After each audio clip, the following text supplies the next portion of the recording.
Saudara, memasuki pekan kedua pasca bencana banjir bandang dan longsor di Aceh, Sumatera Utara dan Sumatera Barat, masih banyak korban yang belum tersentuh bantuan karena sulitnya akses menuju lokasi. Gubernur Aceh Muzakir Manaf bahkan khawatir ancaman kelaparan akan lebih banyak merenggut nyawa dibandingkan dengan musibah banjir itu sendiri. Lalu bagaimana sebenarnya pemetaan distribusi bantuan di wilayah Aceh dapat terjangkau merata?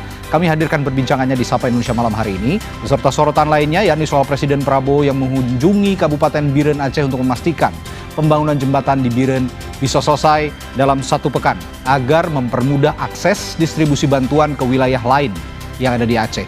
Prabowo juga memastikan listrik di wilayah Aceh akan berfungsi pada malam hari ini.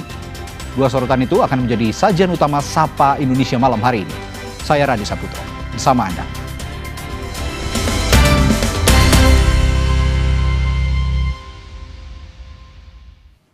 Kami mulai dari berita layanan kesehatan di Aceh Utara lumpuh pasca banjir bandang menerjang Kecamatan Langkahan, Aceh Utara.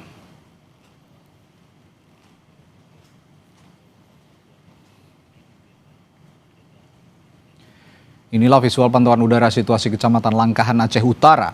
Rumah warga serta infrastruktur kesehatan hancur dan belum ada perbaikan hingga saat ini. Pusat Informasi Posko Bencana Banjir Kabupaten Aceh Utara mencatat ada 424 jalan dan 52 jembatan yang rusak diterjang banjir bandang. 19 puskesmas rusak dari 32 puskesmas yang ada di Kabupaten Aceh Utara.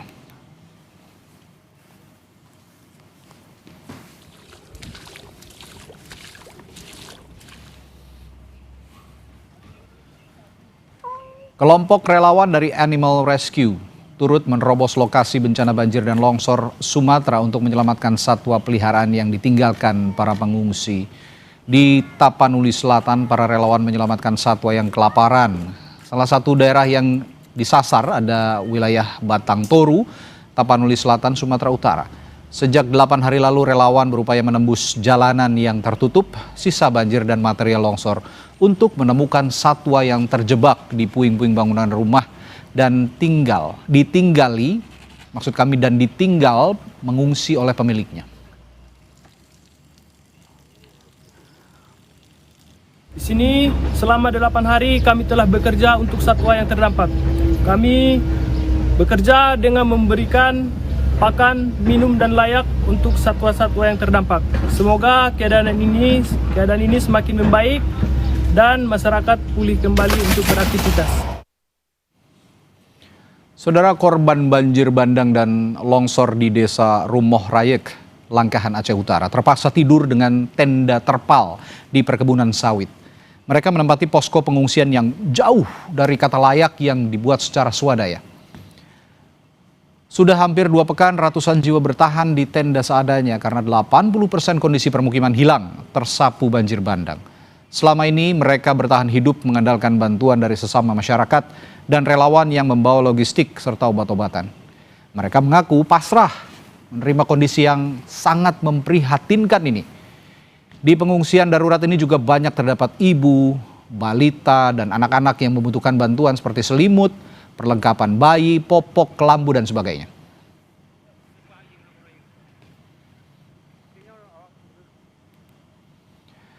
Pasca banjir bandang di Kabupaten Aceh Tamiang, warga bertahan hidup di posko darurat dengan kondisi seadanya. Selama hampir 2 minggu, hanya 1 tenda yang dibangun oleh BNPB di Jembatan Kembar untuk tempat tinggal warga. Selebihnya warga membuat tenda dari material yang tersisa.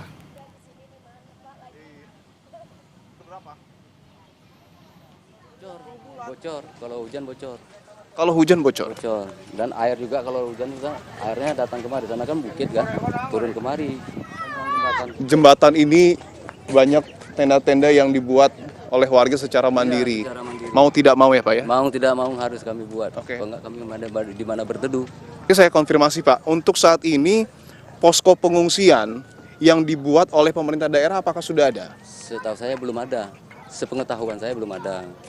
Nah, jadi kami secara gotong royong kemarin mengajak anak muda-muda di sini, kepala keluarga, kami buatkan posko 1 itu tadi kemarin. Saudara, Presiden Prabowo hari ini kembali mengunjungi Aceh dan meninjau perbaikan infrastruktur jembatan di Aceh Tamiang. Prabowo memastikan akses Biren Takengon akan kembali tersambung dalam 1 hingga 2 pekan ke depan. Prabowo juga menegaskan kebutuhan pangan masyarakat di wilayah terdampak bencana di Aceh akan dipenuhi dengan pengiriman bantuan pangan dari berbagai daerah. Prabowo juga meninjau pengerjaan jembatan Beli Tepin Mane yang berada di ruas Biren Takengon di Kabupaten Biren, Aceh. Sebagai langkah percepatan, Presiden Prabowo menunjuk Kepala Staf Angkatan Darat Jenderal TNI Maruli Simanjuntak sebagai Komandan Percepatan Perbaikan Infrastruktur. Mereka kerja terus, diharapkan 1 minggu sudah bisa buka, dan dari sini bisa terus untuk membuka 3 jembatan lagi ya, yang menuju Bener Meriah dan Takengon ke atas. Tapi ada jalan lagi dari Banda Aceh. Itu mungkin lebih ringan karena hanya tiga lokasi ya. Tapi kita lihat semua usaha kita kerahkan ya. Nanti semua jembatan kita akan perbaiki. Mudah-mudahan 1-2 minggu ya. Kita kerja terus karena masalahnya adalah tembus ini baru kita bisa kerja yang selanjutnya. Sementara akses jalan darat dari Biren menuju Bener Meriah, Aceh masih terpantau rusak parah. Hal ini mempersulit proses distribusi bantuan ke lokasi yang terisolasi. Warga yang mau melintasi jalan sepanjang 60 km dari Biren menuju Bener Meriah harus mengeluarkan biaya yang besar untuk menyewa kendaraan, seperti ojek. Akses jalan ini pun baru bisa dilalui selama 2 hari belakangan. Sebelumnya warga dan relawan secara swadaya melakukan pembukaan jalan dengan alat seadanya. Yang ini dilalui kendaraan ya kemarin sore. Artinya sebelumnya nggak bisa, Pak? Sebelumnya nggak bisa lah, kami pakai jembatan darurat, pakai tali kan. Ini dibuat pemerintah atau warga sendiri, Pak? Warga sendiri, swadaya. Ini maksudnya relawan lah ya, relawan kami. Saat mengunjungi Aceh pasca bencana banjir bandang, Presiden Prabowo Subianto sempat menanyakan soal pemulihan aliran listrik. Menteri ESDM Bahlil Lahadalia memastikan 93% listrik di wilayah Aceh akan menyala mulai malam ini. Saat meninjau pembangunan jembatan Beli di Biren, Aceh, Presiden Prabowo menanyakan perkembangan terkini di wilayah terdampak bencana, termasuk soal pemulihan listrik. Menteri ESDM yang juga berada di lokasi bersama Prabowo menjelaskan, pemulihan listrik di berbagai wilayah terdampak bencana hampir rampung katanya. Untuk wilayah Aceh, Bahlil menyebut 93% listrik akan menyala mulai malam ini.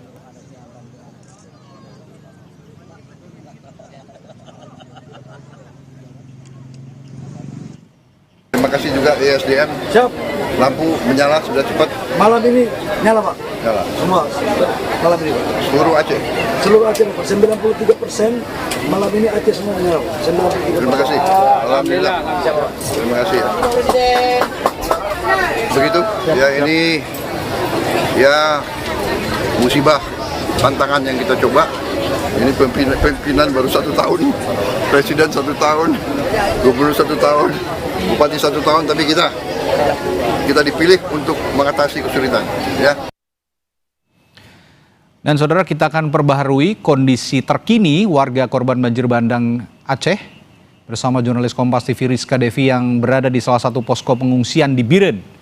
Rizka, tadi di hadapan Presiden Prabowo saat ditanya, Menteri SDM Bahlil Lahadalia menyebut katanya malam ini 93% listrik di wilayah Aceh akan menyala. Nah, bagaimana di kondisi di tempat Anda berada sekarang di Biren? Apakah memang benar-benar sudah tersambung kebutuhan listrik di Biren, di pengungsian oleh Menteri SDM yang dinyatakan oleh Menteri SDM tadi siang? Ya, benar sekali. Selamat malam Radi dan juga saudara. Ini memang pasca banjir yang melanda Aceh. Ini hampir seluruh wilayah Aceh padam listriknya, termasuk jaringan komunikasi begitu. Sementara ada 18 kabupaten ini. Di tempat saya melaporkan di Biren, tadi memang Prabowo Subianto bersama dengan jajarannya, termasuk Menteri ESDM, Pak Bahlil ini mengunjungi tempat pengungsian di mana saya melaporkan saat ini. Memang tadi ketika kunjungan ini menyebutkan bahwa nantinya listrik ini akan kembali menyala atau kembali normal. Ini nanti pada minggu malam, yakni malam ini begitu. Sementara untuk sebagian wilayah di Aceh ini memang untuk akses listrik ini sudah mulai pulih. Namun di tempat saya melaporkan saat ini memang kondisi di pengungsian itu belum pulih begitu. Sementara di sini tempat saya melaporkan listriknya masih padam begitu. Dan juga memang menurut pernyataan ini listrik akan perlahan mulai pulih secara bertahap begitu. Sementara tadi informasi yang kami peroleh juga dari pihak PLN ini menyebutkan bahwa nantinya saat ini ada 2 tower emergency yang sedang dikebut begitu.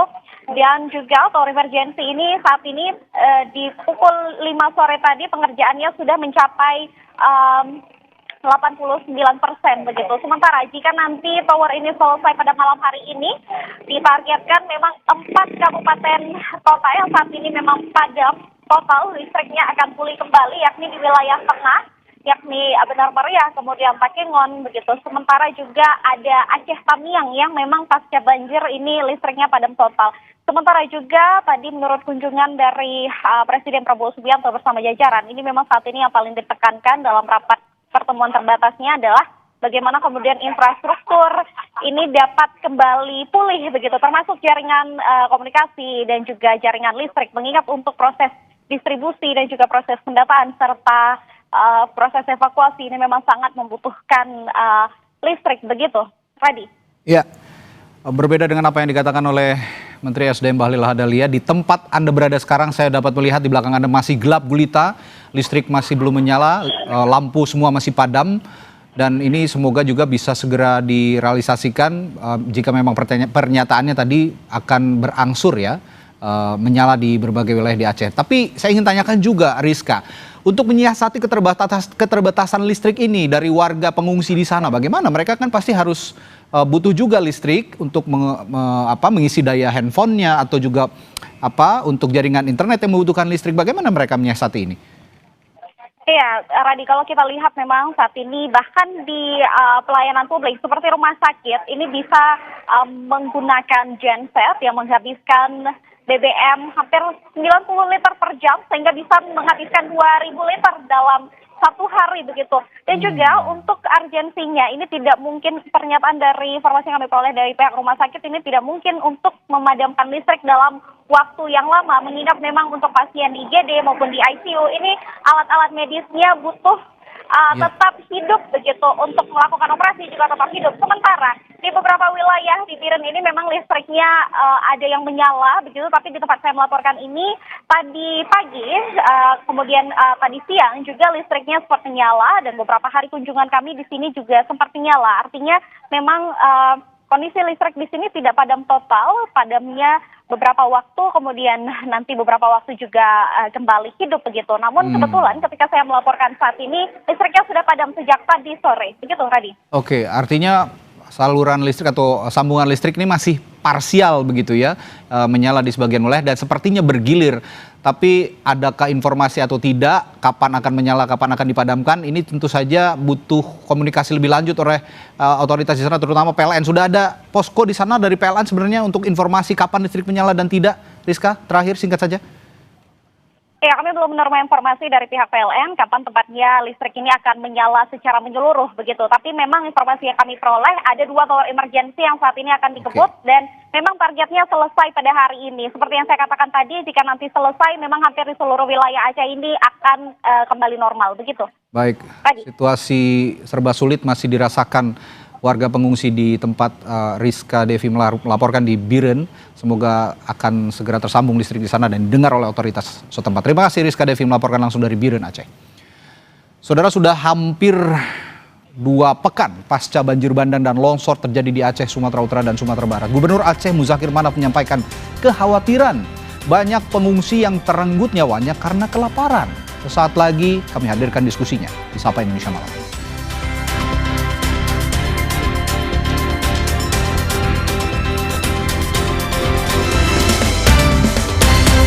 Saudara, Anda kembali di Sapa Indonesia Malam. Tadi sebelumnya Anda menyaksikan informasi dari Breaking News Kompas TV soal laporan Kepala BNPB Jen Suharyanto yang mengatakan saat ini sedang dibangun hunian sementara atau huntara oleh BNPB dan tim lainnya dari Kementerian PU dan juga Kementerian Perumahan Rakyat, yang mana harga satu huniannya 30 juta rupiah untuk jangka waktu hunian sementara 1 tahun. Kita akan lanjutkan keterangan dari Kepala BNPB dalam laporannya kepada Presiden Prabowo Subianto yang dilangsungkan di Aceh berikut ini. Rehabilitasi berapa tadi? 51,8. Ini hitungan saya. Hampir mirip ya. Hah? Mirip. Ya, sebelum kau ajukan aku udah hitung.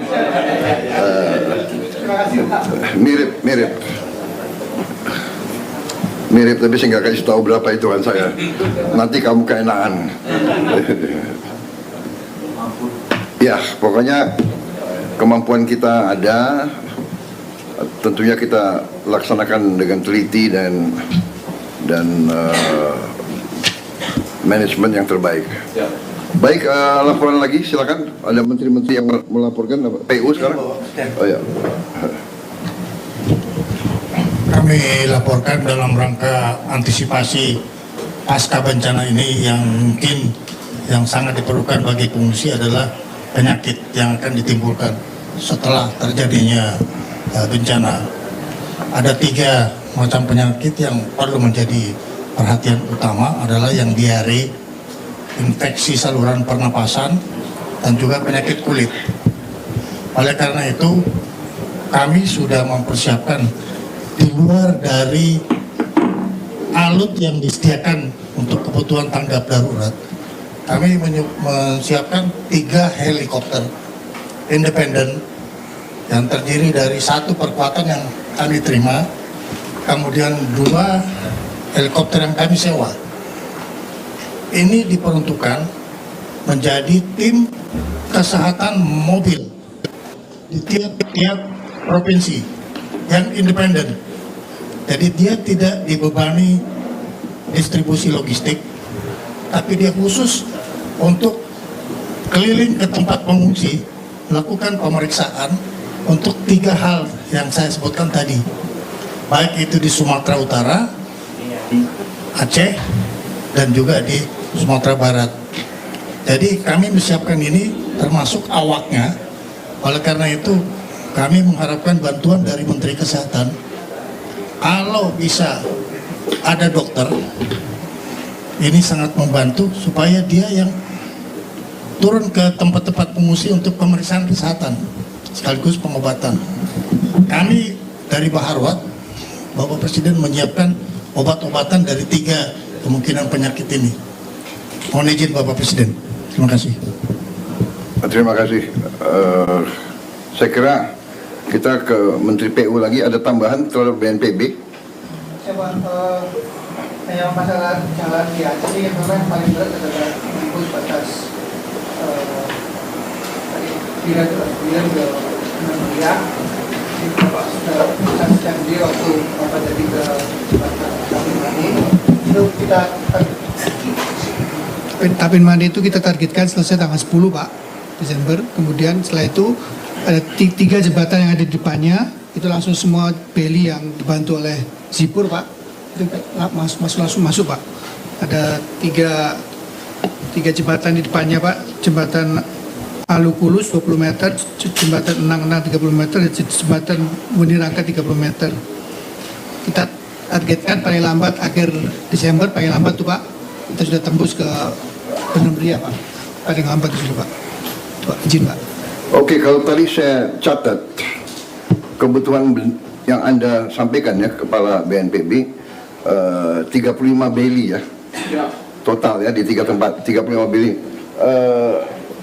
Bah Sobat, kita kasat ada, paling nanti ini kita punya beli. Berapa kita punya beli? Yang sekarang kita bisa kerahkan ada 17, Pak. Sekarang sudah ada 11 yang kita kerjakan. Di jalan kita ada 3, kita akan segera mengirim lagi 3. Nanti kita kirim bertahap karena tergantung space untuk kapal pengiriman. Jadi Anda masih bisa kerahkan berapa beli? masih bisa 6, nanti kita cari lagi dan bisa 5 lagi Pak. Nanti ada dari Kemhan juga 5 yang Garuda. Mungkin 5 10 itu masalah kita 27. Jadi dari Anda mengatakan kebutuhan 35, kita sudah bisa 27, berarti kurang 8 ya. Segera dicari ya 8 beli. Oke. Good. Kemudian genset ini saya kira kebutuhannya ini saya lihat berapa ini, hampir lebih dari 700 ya, sekitar 750 ya. Genset ya. Nanti bisa ya kita adakan. Oke. Iya.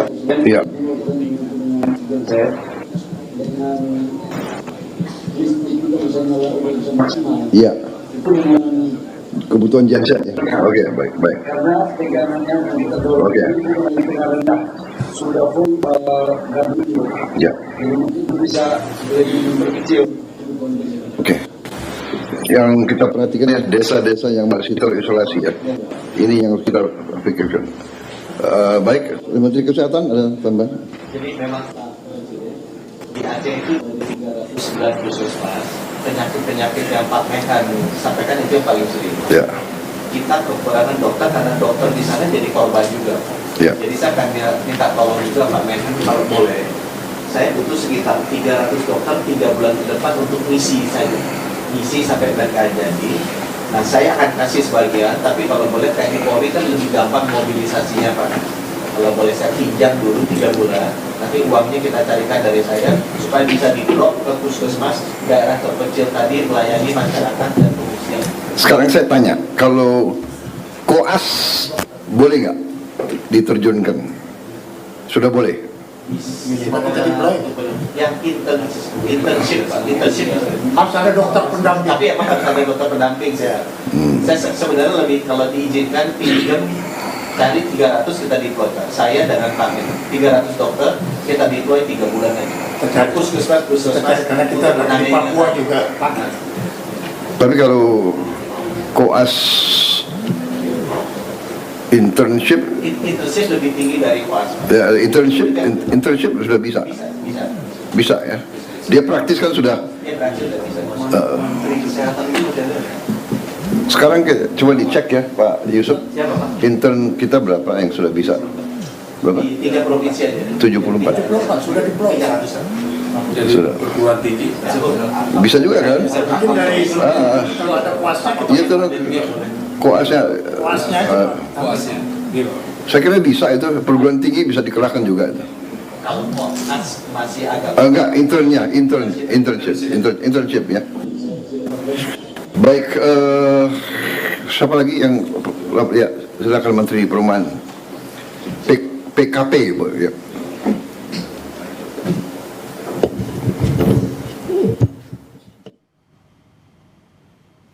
Dan saudara, kami akhiri Sapa Indonesia Malam. Informasi lainnya, informasi terkini terkait penanganan bencana Sumatera akan disajikan dalam program-program Kompas TV lainnya. Terima kasih telah menyaksikan Sapa Indonesia Malam hari ini. Pastikan secangkir kopi gula aren menemani waktu istirahat Anda. Saya Radi Saputro, sampai jumpa.